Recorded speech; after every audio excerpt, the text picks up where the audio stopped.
Sir, आपके गठबंधन ने महिलाओं को 10,000 रुपए दिए, जिसके बाद ये सवाल खड़ा हुआ कि क्या एनडीए की सरकार एक तरीके से महिलाओं को 10,000 रुपए देके उनका वोट खरीदने की कोशिश कर रही है? देखिए, यहाँ पर भी आप फिर से एक बार भ्रांति फैला रहे हो। हमने 10,000 रुपया सीड मनी दिया है। वो पूंजी के आधार पर बैंक से उनको 2 लाख रुपये का मिलेगा और इसके आधार पर वो अपना रोजगार खड़ा कर देंगे। प्रधानमंत्री नरेंद्र मोदी जी ने लखपति दीदियों को करोड़ों की संख्या में बनाने का जो देश के सामने वादा किया है, इसकी परिपूर्ति के लिए ही ये योजना आई है। और एक राज्य लेवल का कोऑपरेटिव बनाया गया है और एक कोऑपरेटिव के माध्यम से ये जीविका दीदियों को रोजगार देने का एक कार्यक्रम है। बट इसके बाद आपने प्रॉमिस किया कि 50,000 रुपये मिल सकते हैं, 2 लाख रुपए भी, अगर वो कोई प्लान लेके आए जिससे कोई एम्प्लॉयमेंट क्रिएट हो, कोई स्टार्टअप टाइप का हो। लेकर आएगी तो नहीं, इनके ट्रेनिंग की भी व्यवस्था करी है और उनको छोटे छोटे प्रोजेक्ट रिपोर्ट बनाकर वो अपने 2 लाख की पूंजी से एक अच्छा स्वरोजगार जनरेट कर सके, इस प्रकार की पूरा मैकेनिज्म नीचे तक का हमने बनाया। पर इसमें सवाल ये उठता है कि फिर जो आपने मध्य प्रदेश में किया या हरियाणा में या महाराष्ट्र में, जिसमें आपने प्रॉमिस किया कि एक्स अमाउंट, अलग अलग स्टेट्स में अलग अलग अमाउंट था, वो आप डायरेक्ट ट्रांसफर करेंगे महिलाओं के अकाउंट में, वो आपने यहाँ पे क्यों नहीं किया? देखिए, बिहार की रिक्वायरमेंट है कि अगर पलायन कम करना है यहाँ से, तो यहीं पर स्वरोजगार उत्पन्न करना पड़ेगा। पलायन नारों से नहीं कम होगा। इसको गांव में छोटा सा रोजगार मिलेगा तो वो पलायन नहीं करेगा। आज 20-25 हजार रुपये के लिए बिहार का युवा मुंबई, गुजरात, हरियाणा, बेंगलुरु, तमिलनाडु, केरल तक जाता है। अगर उसको अपने गांव में ही 20-25 हजार रुपया छोटे से बिजनेस से मिल गया तो वो कभी गांव छोड़कर नहीं जाएगा। अपनी पत्नी के साथ, अपने बूढ़े माँ बाप के साथ यहीं रहेगा और वही हमारा प्रयास है। पर दिल्ली के चुनाव में आपने प्रॉमिस किया था कि 2,500 रुपए मिलेंगे, वो बात तो हुई लेकिन पैसा नहीं आया। ऐसा है, मैं मेरे पार्लियामेंट्री बोर्ड में एक रिजोल्यूशन करता हूँ कि भाई हमारी सारी नीतियों गढ़ने का काम श्री राहुल कंवल जी को दे दीजिए।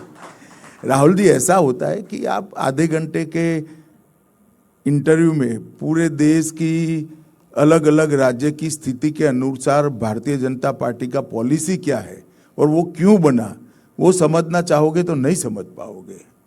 इसका बड़ा फीडबैक मैकेनिज्म होता है कि हर राज्य का क्या रिक्वायरमेंट है और रिक्वायरमेंट के हिसाब से राज्य के अनुकूल कौन सा योजना बनाना चाहिए। ऐसे वोट के लिए नहीं होता है जो आपके दिमाग में है।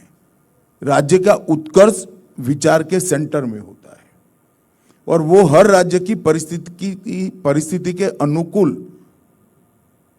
योजना बनानी पड़ती है। सर, बिहार में एनडीए का मैनिफेस्टो रिलीज हुआ, जो कुल मिला के रिलीज फंक्शन था करीब 30 सेकंड का था।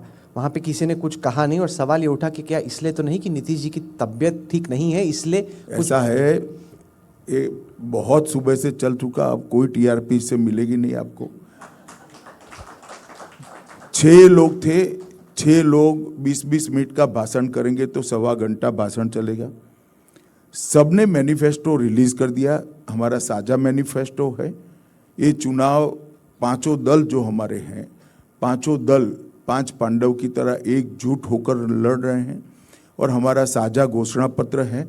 और घोषणा पत्र के तुरंत बाद सभी दल के प्रमुख नेताओं ने सभी मीडिया के लोगों को लगभग 5 घंटा तक इंटरव्यू दिया है, तो जवाब देने में किसी को तकलीफ नहीं है। नहीं, पर जिस तरीके से अमेरिका के राष्ट्रपति चुनाव में उस वक्त के राष्ट्रपति जो बाइडेन की तबीयत एक बड़ा मुद्दा बना, आपको लग रहा है कि नीतीश जी की सेहत इस वक्त एक इशू है इस इलेक्शन में? शायद आप कैंपेन को ढंग से फॉलो नहीं कर रहे हो। वो हर रोज 5 सभाएं कर रहे हैं। 5 गांव में बिहार में जाना अपने आप में अच्छी सेहत का परिचायक माना जाता है। नहीं, ये बात सही है, वो गए, पढ़ के स्पीच दे रहे हैं। आज उन्होंने एक वीडियो भी रिलीज किया। एक सवाल मैं पूछना चाहता हूँ कि मैंने आपके पुराने तमाम इस पे जवाब सुने, लेकिन इस पे क्लैरिटी नहीं मिली कि अगर एनडीए चुनाव जीतती है तो क्या नीतीश कुमार ही दोबारा चीफ मिनिस्टर होंगे या 50 बार मैंने क्लैरिफाई कर दिया कि नीतीश जी के नेतृत्व में ही हम चुनाव लड़ रहे हैं, इसमें कोई कंफ्यूजन नहीं। कंफ्यूजन मैं बताता हूं सर क्यों है। आप बोल रहे हैं कि नेतृत्व में चुनाव लड़ रहे हैं, जैसे तेजस्वी यादव को चीफ मिनिस्टर कैंडिडेट के तौर पे डिक्लेयर किया। सवाल सिंपल ये है कि कहीं एकनाथ शिंदे तो नहीं हो जाएगा नीतीश जी का? मैंने फिर से एक बार मैं स्पष्ट कर देता हूं, नीतीश जी मुख्यमंत्री हैं, हम उनके नेतृत्व में चुनाव लड़ रहे हैं, इसमें कोई एनडीए में कंफ्यूजन नहीं है, फैलाना भी नहीं चाहिए। जहां तक प्रत्याशी मुख्यमंत्री तय करने का एक संवैधानिक प्रक्रिया है, संवैधानिक प्रक्रिया के हिसाब से सारे एमएलए बैठकर इसको तय करते हैं, जो चुनाव के बाद हो सकता है। अगर आप हमारे सारे उम्मीदवारों को यहाँ से चुनाव आयोग बनकर निर्वाचित घोषित कर दो तो कल ही कर देते हैं। नहीं सर, वो तो बिहार की जनता को ही करना है। तो इसीलिए मैं कहता हूँ कि चुनाव के बाद होता है। सर, इस चुनाव में आपके पहले 2014 से पहले साथी रहे प्रशांत किशोर अपनी किस्मत आजमा रहे। जन स्वराज आंदोलन उन्होंने किया, 3 साल अलग अलग जगह पे जा रहे थे। उनके कैंपेन को, उनकी पार्टी के चांसेस पर आपका आंकलन क्या है? मैं इस तरह से क्यों वो हर एक व्यक्ति को अपनी पार्टी बनाने का अधिकार है, प्रचार का अधिकार है। प्रशांत किशोर जी अपना प्रचार बहुत अच्छे तरीके से कर रहे हैं। 1550 पार्टियां इस देश में है, अब 1551 है, तो हम तो लड़ते हैं जो हमारे सामने लड़ता है इसके सामने।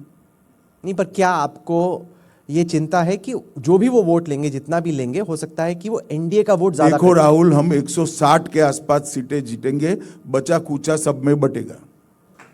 160। और आपको ये कॉन्फिडेंस है कि इस वक्त बीजेपी अपना बेस्ट एवर परफॉर्मेंस बीट कर पाएगी? अभी दूसरा चरण, थोड़ा प्रचार वहां पर पिकअप नहीं हुआ है। बीजेपी की सीट बाय सीट आकलन करना अभी दूसरे चरण का बहुत कठिन है, परंतु जो ओवरऑल मैक्रो पॉलिटिकल एटमॉस्फेयर बना है, एनडीए गठबंधन 160 के आसपास सीट जीत कर आएगा और जो बचा है वो सारा सब में बटेगा। तो आपको उनसे कोई खास चिंता नजर नहीं आ रही? मतलब कि ठीक है, वो ट्राई करते मुझे किसी से चिंता नहीं है। ये ज्यादा 2020 की तुलना में ज्यादा आसान चुनाव है, ज्यादा, क्योंकि उस टाइम पे कोविड था, लोग वापस आए थे बिहार। हर इनकम्बेंसी का लेवल हाई है या लो है उससे? हर चुनाव का एक अपना डायनेमिक्स होता है और इसके हिसाब से चुनाव उस वक्त के राजनीतिक प्रवाह के हिसाब से चलते हैं। कोई चुनाव सरल नहीं होता है। जनता के सामने 5 साल जो सरकार चलाई, इसका हिसाब किताब रखना होता है और अगले 5 साल का प्लानिंग रखना होता है, और जनता इसको स्वीकार करे ऐसी विश्वसनीय तरीके से रखना होता है। तो कोई चुनाव सरल नहीं होता है। जहाँ तक भारतीय जनता पार्टी का सवाल है, हमारे लिए चुनाव सिर्फ एमएलए एमपी जिताने के लिए नहीं होता है। हमारी आइडियोलॉजी को, देश की स्थिति के बारे में हमारी नीतियों को जनता के सामने पहुंचाने का एक बहुत बड़ा माध्यम होता है। यहीं से हमें अच्छे नेता भी मिलते हैं, अच्छे कार्यकर्ता भी मिलते हैं। तो हमारे दृष्टि से चुनाव लोक संग्रह का भी एक बड़ा कारण होता है, लोक संपर्क का भी एक बहुत बड़ा कारण होता है। तो हम हर चुनाव को गंभीरता से लेते हैं और अच्छे से लड़ते हैं। सर, पिछले 10 साल में बीजेपी 2015 में जितनी मजबूत थी, बिहार में उससे ज्यादा मजबूत हुई है। मेरे जहन में ये सवाल आता है कि आपने अकेले लड़ने का फैसला क्यों नहीं किया? क्योंकि 2015 में 53 सीटें आई आपकी। क्या आपको लग रहा है कि तब से अब ज्यादा मजबूत होगी? जेडीयू तब से कमजोर हो गई है, आरजेडी में उतना दम है नहीं, अकेले लड़ते तो क्या होता? देखिए, यूपी में 2017 में हमारी 325 सीटें आई थी।